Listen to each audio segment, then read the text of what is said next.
Hi everybody at Boys and Girls Club. Today what I'm going to be doing with you guys is painting.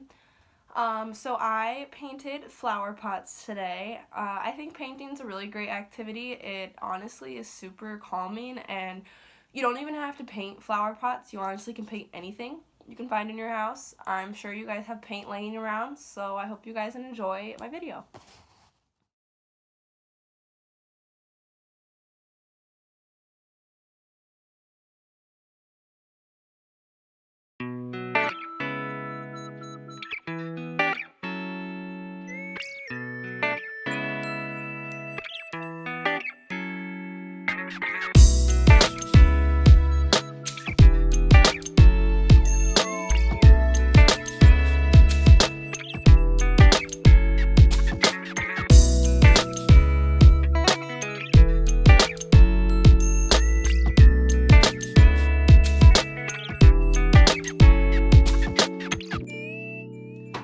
So I hope you guys enjoyed my video, and I hope you're able to paint flower pots or canvases or even a piece of paper. Anything really works. And if you do end up using flower pots, you could even use those to then plant stuff in them after you've decorated them.